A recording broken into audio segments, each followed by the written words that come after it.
자, 장하성 아파트에 경비원들이 홍준표를 찾아가서 예언을 하려 했다는 겁니다. 자, 지금 거기에 이 최저임금을 올려버리니까 46명인가가 해고된다 그러잖아요. 장하성은 모두가 강남에 살 이유가 없다. 나는 그래도 강남 살 자격이 충분하다. 이렇게 말하는지 모르겠어요. 자, 그러면서 저 아파트가 비싸니까 보유세도 좀 반대하는 것 같아요. 그건 참 이 사람 편하게 사는데 오늘 조선일보에 보면 장하성의 확정 편견이 나라를 망친다는 겁니다. 자, 그러면서 자기 신념과 이익에만 맞는 통계로 왜곡, 강변해서는 국민들이 다칠 수 있다라고 이야기를 하고 있습니다. 자, 장하성은 모든 통계를 자기 중심으로 해석을 해서 그래서 세상을 바라보기 때문에 이런 식으로 통계를 왜곡하면 통계라는 것 자체가 필요가 없습니다. 사실 장하성은 이 소득 격차가 확대되는 이유 중에 하나로 결국은 이 기업의 임금 소득 배분율이 낮아지고 있다 이야기를 했습니다. 자, 지금 전 세계가요 기술 자본 집약적으로 가고 있었어요.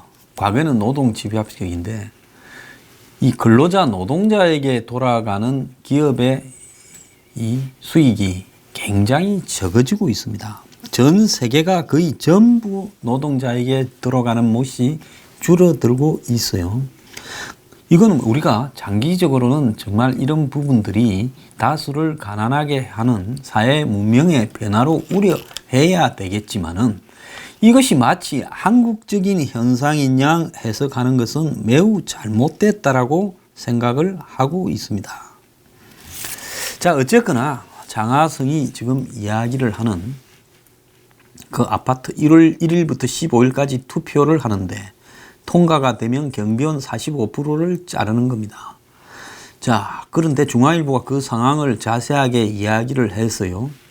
제가 왜 장하성에 대해서 이야기하는가 하면 장하성이 이 정권의 위선을 갖다가 그대로 보여주는 이야기를 하고 있기 때문에 장하성을 이야기하는 거지 허접한 장하성 개인에 대한 비판을 하려고 그런 건 아닙니다. 지금 이 정권의 청문회를 앞두고 있는 주요 인물 5명이 즉 지금 위원회 그리고 이재갑 노동부, 국방부의 정경두 그리고 이현애, 김기영 헌법재판관 등이 전부 위장 전입 의혹에 말려 있습니다. 자, 그런데 이게 왜 지금 문제인가 하면 과거 MB 정권 때 박은경 환경부 장관이 한마디로 이 위장 전입을 그렇게 했다고 이렇게 그만뒀습니다. 후보자에서 사퇴했어요. 그 다음에 천성강 검찰총장도 위장 전입으로 낙마를 했습니다. 박근혜 정부 때는 이동업 헌재소장이 낙마를 했어요. 그런데 유은혜가 열린우리당 부대변이던 당시 2007년 11년 전입니다. MB의 의혹에 대해 위장 전입의 이유가 자녀들의 교육 문제 때문이었다니 납득할 수 없고 기가 막힐 뿐이다. 부동산 투기가 아니면 괜찮다는 것처럼 해괴한 논리가 어디 있느냐 했습니다. 그런데 자기는 딸을 유치원에서 초등학교 입학을 앞두고 한마디로 자기가 아는 성공의 신부 도움을 받아서 정동에 성경의 주교 성당으로 이전을 했습니다. 그 신부의 딸이 유치원에 같이 다녀서 그랬다고 이야기를 하고 있습니다. 그래서 장하성이 지금 벌이고 있는 소득주도 성장, 최저임금에 대한 부분, 부동산 규제에 대한 부분에서 장하성 스스로가 자기를 되돌아볼 수 있느냐. 저는 유은혜가 11년 전에 MB를 비판했던 위장 전입에 대한 말이 지금 자기한테 그대로 돌아가잖아요. 그러면 MB가 이래 말해야죠. 유은혜 보고 내보고 위장 전입했다고 무슨 뭐 부동산 투기 때문이 아닌 애들 문제로 위장 전입한 거는 괜찮다는 말이냐 해놓고 니는 애들 때문에 그것도 성공의 성당에다가 위장 전입하냐 이럴 수 있지 않겠습니까? 그래서 이 장하성이 자기 아파트 경비원들 지금 쫓겨나는 부분 때문에 최저임금 지난번에 한번 보도가 됐을 때 청와대가 장하성 부인 직업이나 신상이 드러난다고 정도를 지켜라는 식으로 언론에다가 겁을 줬습니다. 그런데 지금 장하성의 아파트에서 벌어지고 있는 이 부분과 장하성의 아파트 가격이 지금 올라간 부분을 대비하면 자, 이 사람들 월급 고작 해야 1, 20만 원 올라간다고 지금 잘라내면서 지 아파트 가격은 지금 십수억이 올라갔습니다. 자, 이 아파트에 게시된 게시문에는 목적, 최저임금 인상으로 증가되는 경비비 절감이라는 그런 목적이 경비원 내보내는 이유라고 적혀 있습니다. 최저임금 인상에 문제가 없다고 우기기 전에 당신 아파트 경비원 얘기를부터 들어보라는 비난이 지금 쏟아지고 있죠. 그래서 가보니까 각동 경비실 앞에는 투표함이 하나씩 있어요. 그래서 이 투표함의 용도가 경비원 줄이는 거라고 이렇게 되어 있고, 자, 서울 송파구 아시아 선수촌 아파트라는 겁니다. 그래서 경비원 감축 구민 찬반 투표가 진행되고 있다는 참 잔인한 일이죠. 저는 이 아파트에 사는 주민들이 그래도 그 아파트가 지금 20매덕짜리씩 되니까 한번 더불어 사는 것도 좀 생각을 해봐야 되고, 그 다음에 투표하기 전에 장하성이 좀 오라고 해가지고 반상회에 아파트 주민회의에 당신이 왜 최저임금으로 이 난리를 쳤느냐고 말이라도 한번 해봐야 되지, 만만한 게 뭐라고 경비원부터 잘라버리자고 할 수 있냐는 겁니다. 자, 그래서 장하성이 사는 동에도 가봤다는 거예요. 24대 중에서 20세대가 투표를 마쳤는데 투표함 옆에는 이미 투표한 세대주들 이름이 적혀 있었는데 장하성도 이름이 있고 서명도 돼 있다는 거예요. 자, 여러분 오늘 댓글에 장하성은 경비원 자르는데 찬성 투표 던졌을까요? 반대 투표 던졌을까요? 투표했답니다. 나 같으면 창피해서 투표 안 하겠습니다. 자, 15일 날 투표가 끝나는데 처음엔 46명이라더만은 경비원 52명이 과반수가 찬성을 하면 잘린다는 거예요. 전체 경비원의 45%라는 거예요. 경비원을 줄이면 각 세대가 매달 6만 5천 원, 많게는 11만 3천 원이 절약된다는 겁니다.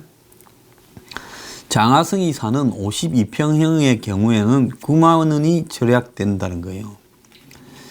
자, 이 주민투표는 세입자, 전세 사는 사람이나 월세 사는 사람은 투표 자격이 없고 소유자한테만 투표를 준다는 겁니다. 경비원들은 관리비에 더 민감한 세입자들이 투표를 안 해서 다행이다, 이렇게 말을 하고 있다는 거예요. 그래서 2시간 동안 경비원 7명을 만났는데 그중 둘은 잘 모른다, 할 말이 없다라는 이유로 대화를 거부했고 신문에 날까봐 걱정이 돼서 그러겠죠. 5명과 나눈 이야기는 이렇다는 겁니다. 올해 초 최저임금 인상 16.4%가 된 뒤에 경비원 월급이 11만 원 올라서 176만 원에서 187만 원이 됐습니다. 자, 그런데 세금 등을 공제하기 전의 금액입니다. 정문 후문 근무자 월급은 이보다 10만 원이 더 많다라는 거예요. 임금이 올랐지만 주민들 부담은 늘어나지 않았는데 정부가 이 월 보수액 190만 원 미만 노동자들을 고용한 사람에게 지원하는 일자리 안정자금 득택 때문에 그렇다는 거예요. 그러니까 임금 오른 부분을 정부가 그 지원하는 부분에 들어가 있기 때문에 잘리진 않았다는 거. 그것도 장하성이 살아서 그러나 이 아파트는 재수도 좋네요. 문제는 내년 후년 그 뒤인데 앞으로도 계속 많이 오른다고 하니 정부 임금이 계속 나온다는 보장이 없으니 주민들이 경비원 줄이자고 나섰다. 내년에 최저임금은 10.9%라는 거예요. 그래서 최근 보도로 이것 주민들이 상당히 야박한 걸로 비춰졌지만은 경비원은 그렇게 생각하지 않았다는 거예요. 이 아파트는 라인별로 경비실을 그대로 두고 있는 보기 드문 곳이라는 거죠. 그래서 한 동에 입구가 3개면 경비실이 3개 있고, 즉 1층에 출입구 쪽에 경비실이 이렇게 바로 1개씩 있는 모양이에요. 이런 아파트가 별로 없죠. 요즘은 한 동 전체에 중간쯤에 1개 있지 않습니까? 그래서 각 경비실에 마다 24시간 이 격일로 근무하는 경비원 2명이 있다는 거예요. 이렇게 되어 있는 아파트 중에 상당수는 이미 경비원을 각 동에 1명만 두거나 라인 2~3개당 1명씩 근무하는 식으로 구조 조정을 했는데, 새 아파트들은 아예 설계 때부터 경비 인력을 최소화하는 방식으로 구조로 만든다는 거죠. 그래서 몇 년 전에도 이런 이 경비 인력 내쫓는 문제를 가지고 투표를 했는데 주민들이 반대해서 부결됐다. 그래도 주민들이 양반이라고 이야기를 합니다. 자, 그러면 무엇 때문에 이 사람들이 이렇게 평화가 깨지고 내쫓길 위기에 놓였냐? 정책 위반자냐? 저임금 노동자를 양산하는 사회 구조냐? 아니면 IT 기술, 4차 산업혁명 같은 기술 발달 때문이냐? 이렇게 지금 이야기를 하고 있습니다. 그런데 1917년 8월과 2018년 1월 사이에 서울 아파트 경비원의 변화가 보면 경비 인력이 줄어든 아파트가 5.2명, 단지당 0.09명 감소, 아직 얼마 아니죠. 임금 인상률은 8.4, 휴게 시간은 한 39분 정도 증가한 걸로 나오고 있습니다. 그래서 일부 동대표가 경비원 줄인자 할 때 홍준표 대표한테 가서 막아달라 이야기해야 되는 게 아니냐라는 이야기도 나왔다는 거예요. 홍 대표도 이 아파트에 산답니다. 옛날에 송파에 출마할 때 일로 집을 하나 장만해 온 게 지금 재산이 늘어났네요. 지금 미국에 체류 중인데, 진보 진영 정치인과 사회운동가들에 따르면 한국의 저임금 제도의 원흉이 보수 정치 세력인데, 그런데 경비원들이 홍준표 전 대표를 찾아가서 도와달라고 애원하려 했다니 극단적인 아이러니다, 이래 돼 있습니다. 한 경비원은 이 말은 꼭 써주라. 월급이 많이 오르면 좋은데 이러다가 잘리겠다는 생각까지 같이 든다는 거죠. 진짜 원하는 것은 안 잘리고 오래 다니는 거다. 경비 정년이 63세다.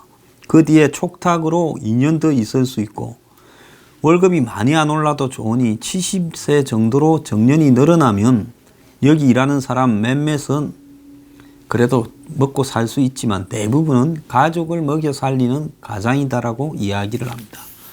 자, 이 아파트 경비원 분들은 젊은 분들이네요. 상당히 젊은 분들이죠. 63세가 정년이고 65세까지 일할 수 있다면 이건 아주 젊은 분들입니다. 그런데 이런 경비원 일자리도 요즘 구하기가 하늘의 별 따기고, 경비원 월급도 아파트에 따라서 천차만별입니다. 다른 경비원한테 이런 이야기도 들었습니다. 젊은 사람이 일할 데 없고 집값은 자꾸 뛰니 한숨만 나온다. 자식들 어떻게 살아갈까 걱정이 되는데, 이 아파트는 높은 데서 일하시는 분이 많은데 현실 어느 정도나 아는지 모르겠다. 아마도 딴 세상 이야기겠다. 그러면서 이제 부동산 중개소에 들렀는데 그 주인이 52평이 장하성이 아파트가 한 달 전까지 28억을 했는데 지금은 주민들이 정해놓은 가격이 29억 5천만 원입니다. 자, 오늘 아침 신문에 보면 정부가 허위 매물 신고 집중된 단지 가격 담합 이렇게 조사를 한다. 처벌 강화를 추진한다는 겁니다. 제가 이거 허위 매물이라고 그 낮은 가격, 아니 실제 거래 가격으로 신고한 사람들을, 팔려고 하는 사람들을 전부 그 인터넷에 거래된 것을 허위 매물로 신고해 가지고 그 사람이 이 올린 이 부동산 판매가 삭제되도록 하는 이런 부분이 불법 아니냐 하는 이야기를 했어요. 그래서 공인중개사법에 따른 업무 방해로 형사 고발 없이도 처벌 근거를 이렇게 정부가 담합 유도에 대한 다양한 자료를 확보해서 지금 하겠다는 거예요. 그래서 허위 신고가 서울 경기에 이렇게 집중되고 있는데 허위 매물 신고 집중된 단지의 가격 당합만 조사할 게 아니라 실제로 장하성이 아파트에 이 52평이 한 달 전까지 28억 했는데 주민들이 정해놓은 담합 가격이 29억 5천이라고 하면 이것도 매물 조사해야 되는 거 아니냐, 저는 그렇게 봅니다. 그래서 며칠 뒤면 더 오를 수 있다는 거죠. 장하성은 최근에 국민이 모두 강남 가서 살 필요가 없다, 나도 거기 살기에 때문에 하는 말이라고 다른 세상의 사람처럼 유체이탈 화법으로 이야기를 했습니다. 자, 2016년 11월에 뭐 17억 극대였는데 2017년 11월에 23억 얼마 하다가 지금 이제 28억을 넘어서 29억 5천만 원을 하고 있다, 이렇게 이야기를 하고 있습니다. 자, 주민들은, 장하성 아파트의 주민들은 부결을 예상하는 쪽이 많다. 한 주민은 보도 뒤에 부자들이 더 무섭다라는 말을 하도 들어 마음이 편치 않다. 경비원 간축 뒤에 쏟아질 비난을 걱정해 반대표를 던진 집도 꽤 있다. 경비원들이 모두 그렇게 남았으면 좋겠다, 그대로 남았으면 좋겠다, 이렇게 말을 했다고 합니다. 자, 장하성이가 2년도 되지 않아서 10억쯤 오른 아파트의 지금 주인입니다. 그리고 장하성의 최저임금 때문에 이 짓이 벌어졌다 하면 장하성 스스로 이 지금 투표를 할 자격이 있는가 의문입니다. 장하성이 경비원 쫓아내는 투표에 투표할 자격이 있느냐. 장하성은요, 창피해서라도 오른 김에 아파트 팔고 딴 데 도망가는 게 예의이지 않았나, 이런 생각을 해요. 자, 무심코 던진 돌팔매질에 개구리는 연못설에게 개구리는 맞아서 죽는 거예요. 아들이 던진 돌팔매에. 알겠습니까?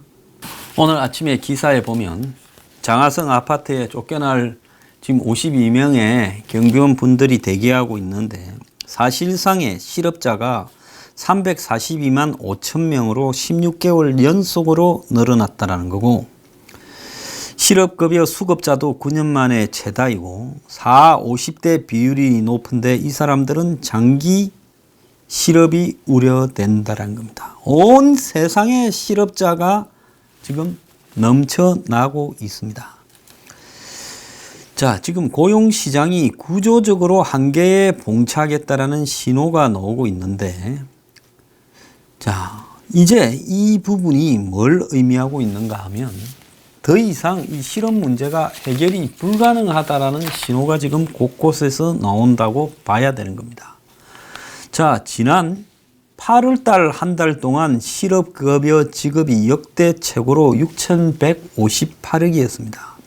작년보다 31%가 늘었다고 합니다.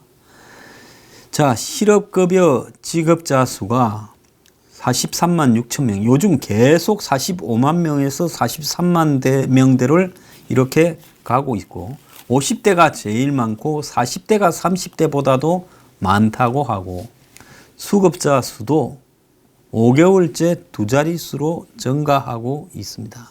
저는 실업이 지금 구조적인 한계에 부딪혀 있다. 해결 방법이 별로 없다라는 겁니다. 왜 그러냐? 자, 지금 한국 경제의 장기 성장률이 정권이 바뀔 때마다 밑으로 떨어지고 있습니다. 20년 전에 95년에 김영삼 정부 때 7%대의 성장률을 하고 있었는데 지금 2%에 대해 성장률대로 떨어졌어요. 5년마다 1%씩 떨어졌습니다. 그러니까 김영삼이 김대중으로 바뀔 때 1%, 김대중이 노무현으로 바뀔 때 1%, 노무현이 이명박으로 바뀔 때 1%, 그리고 이명박이 박근혜로 바뀌고 박근혜가 문재인으로 바뀔 때 이렇게 1%씩 떨어졌다는 거예요. 자, 이건 뭘 의미하는가 하면 경제 성장률이 IMF가 왔을 때 7%였다고 생각하면 IMF는 그때는 엄청 힘들었지만 사실은 7%씩 성장할 때 국가가 순간적으로 외환 위기를 겪었지만은 외환이 부족해지는, 그렇지만 그런 부분이 미국에 의해서 정권 교체와 맞물리면서 좀 가혹하게 겪었어요. 그렇지만 그때 그거 극복할 만했다는 거예요, 충분히. 근데 이제 2%대에서 한 방 맞아버리면 이제는 회복이 불가능한 겁니다. 자, 문재인 정권은 이런 경제 성장률 하락을 소득주도 성장이라는 희한한 걸로 뒤집어 보려다가 지금 한마디로 완전히 난장판을 만들어 버렸고 집중 포화를 맞고 있습니다. 장하성 아파트 같이 지금 최저임금이 16.4% 올랐는데 이 관리비를 올리지 않은 것은 일자리 안정 자금을 가지고 버티게 된 거 아니겠습니까? 그러니까 일자리 안정 자금이 근본적으로 이 노동 구조를 바꾸는 게 아니라 기존의 고용 비용을 줄이는 도구로 악용되고 있다는 겁니다. 지금 한 사례가 있습니다. 지금 비슷한 일을 시키는데 한 사람은 사장이 마음이 좋아서 이렇게 자기는 250만 원을 주고 경쟁사는 180만 원밖에 안 줬다는 겁니다. 그래서 이 사람은 남들보다 73만 원을 더 줬는데 이제는 일자리 안정기금을 13만 원을 더 그런 사람들은 받다 보니까 오히려 이렇게 180만 원을 주던 사람이 13만 원을 더 작게 주고 있어요. 그러니까 차이가 83만 원으로 늘어났다는 겁니다. 그래서 올해 초에 근로자들을 불러서 제안을 해서 공식적으로 너들 월급은 180만 원이고 나머지 70만 원은 현금으로 주겠다. 그러면서 13만 원씩을 내가 그렇게 받아서 너네 임금에 이렇게 보전하는 식으로 쓰겠다라고 한 겁니다. 그러니까 이런 노동자들은 70만 원을 아예 세금 신고도 안 하고 그냥 더 받게 되는 거죠. 자, 이런 일들이 지금 곳곳에서 벌어지고 있습니다. 10년 전에는 10억이면 강남의 아파트를 살 수 있었는데 지금은, 그때는 30억 있던 사람이 작은 빌딩을 하나 사러 다녔는데 지금은 10억 가지고는 아파트를 살 수 없고 이제 평당 1억짜리 아파트가 생겼고 30억이면 30평짜리 사러 다니는 거란 거죠. 그래서 보유세를 아무리 올려봤자 부동산 상승을 따라잡을 수 없다라는 겁니다. 자, 지금 이제 상류층의 대열에 합류한 사람과 합류하지 않은 사람은 이제는 하늘과 땅의 차이를 가지게 됐고 이것은 극복이 불가능할 겁니다. 당분간은요. 자, 이런 상황에서 장하성은 자신의 아파트에 벌어지고 있는 일이나 자신의 아파트 가격에 대해 폭등에 대해서 무슨 생각을 하고 있을지 저는 궁금합니다. 국가 일을 손대기 전에 너가 아파트 가격 인상이나 너 아파트 근로자들, 노동자들, 경비원들 잘리는 거나 이런 문제부터 한번 고민을 해보기를 바랍니다. 온 세상이 실업자로 넘쳐나는데 이들은 그들의 고통은 아랑곳하지 않고 실험실에 한마디로 모르모트처럼 국민들을 생각하고 있습니다.